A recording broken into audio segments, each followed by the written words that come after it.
Hey everybody, this video is going to be slightly different in that it's actually going to be from the actual class where I presented this material.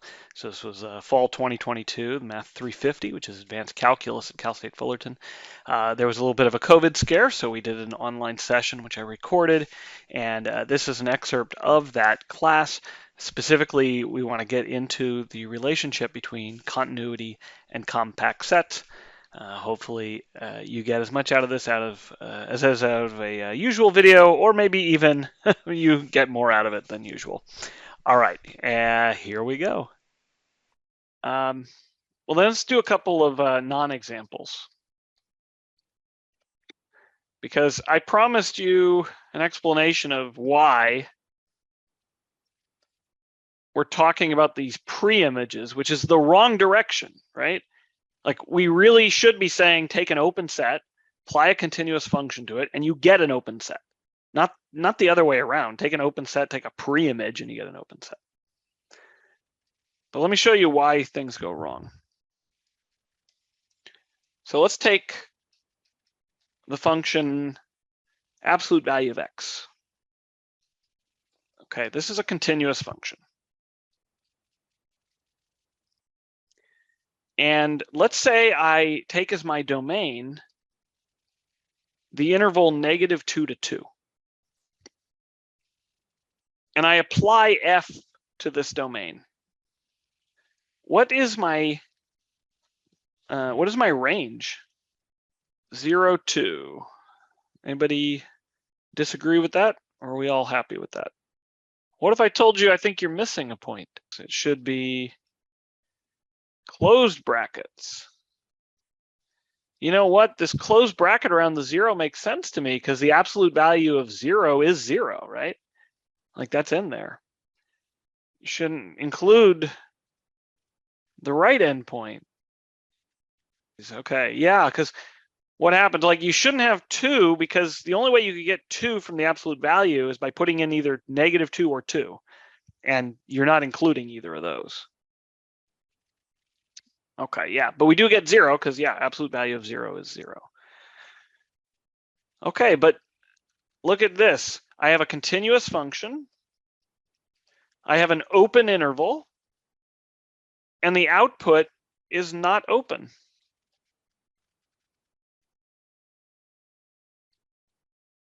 What a bummer. What a total bummer. So this is so strange, right? The previous theorem said if you take the pre-image of an open set with a continuous function, you get an open set. So if you go from right to left, it works. But if you go from left to right, it doesn't work anymore. You can take an open set, take a continuous image, and it can be not open. Maybe it works for closed. Then you get this function, the decaying exponential function.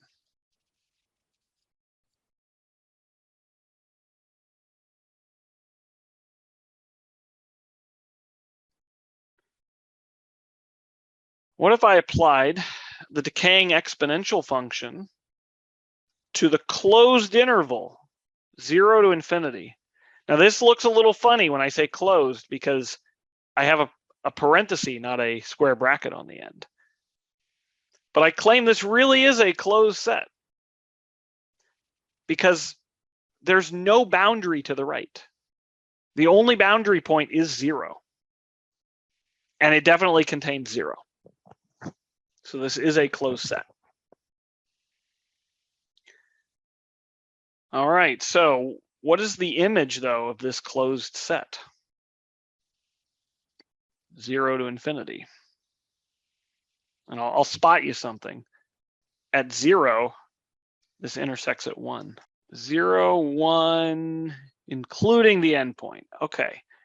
Well, I like the 1 being included because we can see it right there. And as you go to the right, which is all we get, right? We don't actually get to see the stuff on the left.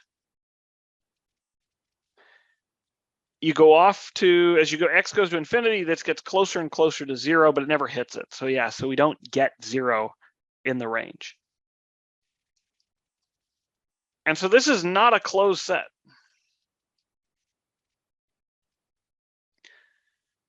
So not only do continuous functions have the possibility of sending an open set to a not open set, they also can send a closed set to a not closed set. That's terrible. That's just awful. So this explains why we have to go in this funky direction with that previous theorem. Because going forward fails, doesn't work. But there are two things about these examples that are worth noting. Number one, in the first one, I had an open set, and that didn't work. In the second one, I had a closed set, but it was a very special kind of closed set. It's unbounded. So open sets don't work, and unbounded sets can possibly not work, even if they're closed. But what if I get rid of that? What if I say it can't be open and it can't be unbounded, right? Maybe I want to make it, I would say it really has to be closed and it really has to be bounded. Hey, wait a second. Didn't we have a name for things that were closed and bounded? That's what a compact set is. It's closed and bounded. Okay. So let's talk about compact sets and continuity.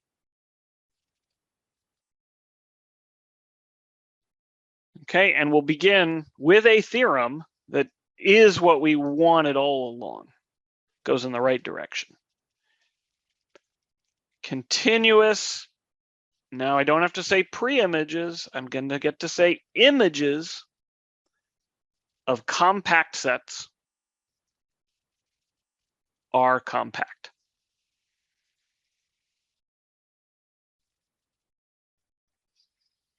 Okay. So assume I have some function f where d is compact and f is continuous.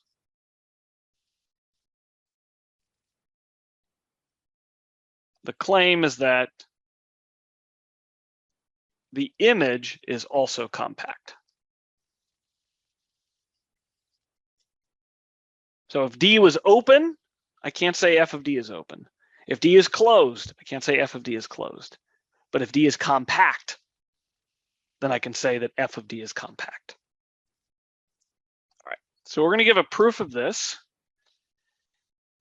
And the proof we're going to use is going to use this topological characterization of compactness, the open cover characterization.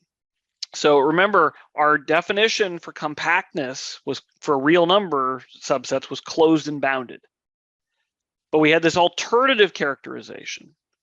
We say that a function, or rather a set, was compact if every open cover of that set had a finite subcover. Meaning, okay, an open cover means you just had a whole bunch of open sets, and everything in your domain D is in one of those open sets. Okay, but maybe that open cover has an infinite number of things in it, and you say, nope, you have to throw out so many of those things that you're only left with a finite number of them. And if you could do that, then it was called a finite subcover. And compactness said that it's always possible. You can always find a finite subcover. Okay, fine. So let's let O be some collection of open sets. Okay, so remember I'm using this I as an indexing set. So for some indexing set I,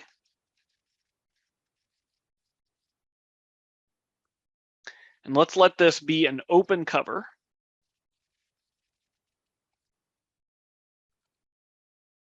of f of d.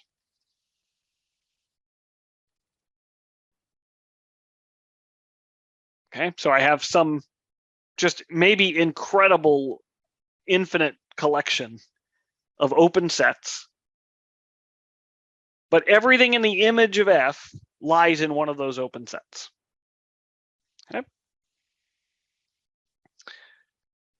Okay, now each of these S alphas is open. So what happens if I take the pre-image of one of those S alphas?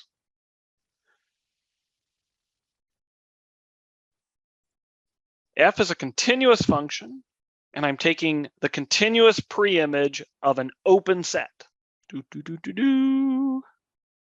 Oh, there it is. Continuous pre-images of open sets are open. So the pre-image of S alpha is open. Okay, that's for any alpha, right? So for all alpha and I. Okay, so let me make a new collection. I'm going to call it F inverse of O. And it's just going to be the collection of all the pre-images. This is, again, a collection of open sets.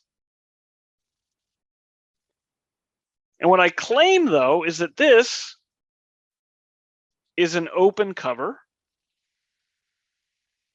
of D.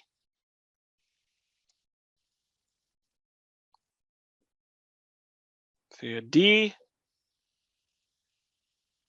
and then we have, well, let's just say F of D, right? This, of course, sits inside the reals. Okay, so why is this going to be an open cover of D? Well, let's say I had some element, call it X, sitting inside of D. I apply F to it. It goes to, well, F of X. So F of X is inside F of D. But F of D has an open cover, right? All these S alphas. So F of X must be in one of these S alphas. Well, maybe more than one, right? But it's in at least one of them. So this is in some S alpha. Now take the pre-image of S alpha, right? So S alpha maybe looks like this green line. But now I take the pre-image. And the pre-image has to contain X. Because, well, F of X is in S alpha. Right, so I take the pre-image. And this would be F inverse of S alpha, and that contains X. Okay, so every element in D is in one of these pre-images of some S alpha. So that means that D has an open cover, right, in F inverse of O. Okay, but unlike F of D, of which we knew very little, D itself, we know something. D is compact. And because D is compact and we have an open cover of it, we know it must have a finite subcover. So as D is compact, there exists a subset of these, well, we'll just say of the S's, S1 through Sn, right? So this is a subset of O, such that if I look at the collection of the pre-images of all those sets, that collection is a finite subcover of D.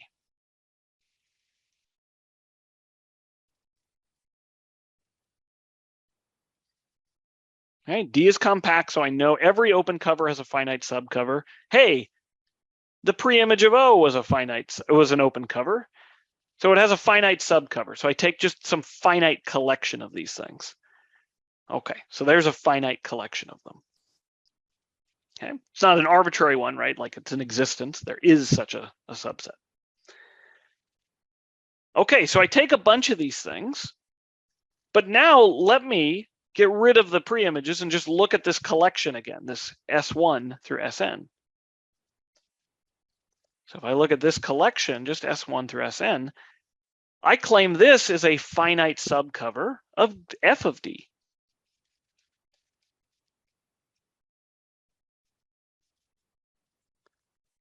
And the argument is pretty much the same as we drew over here. It's certainly finite. They're still open. The issue is, does it actually cover f of d? Well, what if I had something in f of d? Well, then it's going to look like f of x for some x. So it has a pre-image in d. But that element x in d lies in one of these pre-images, right? So maybe x lies in the pre-image of s sub k. But now you apply f to everything, and so the f of x, which is what you're trying to sort out, that's going to be contained in f of the pre-image of sk, which is just equal to sk. Hey, there we go. We found f is in one of these s's. So there we go. It's not only a finite set, it's not only a collection of open sets, but it actually covers f of d. So we started with an open cover of f of d, and from that we found a finite subcover. And that implies that f of d is compact. Okay, so that finishes the proof. And although there's a lot going on there, and there's a lot of things you have to check, this is actually, ultimately a very short proof, right? There's not a lot you actually have to do other than kind of working your way through all of these definitions. If we were to use the characterization of compact as being closed and bounded, which is much easier to understand, the proof isn't quite as transparent. For example, you might say, well, it's compact, so it's closed and bounded. So I just need to show that, say, the continuous image of a bounded set is bounded and the continuous image of a closed set is closed. But that second statement is just not true, right? We already have an example. Continuous image of a closed set, which is not closed. And well, I'll leave it to you to think, is it actually true that even a continuous image of a bounded set is necessarily bounded? Okay. But in any case, like, you kind of have to work those things together, right? You have to say, well, I have a closed and bounded set. I need to show the image is closed and bounded. All right. And so it's not as obvious where to start with that. Whereas this, you actually have something to work with.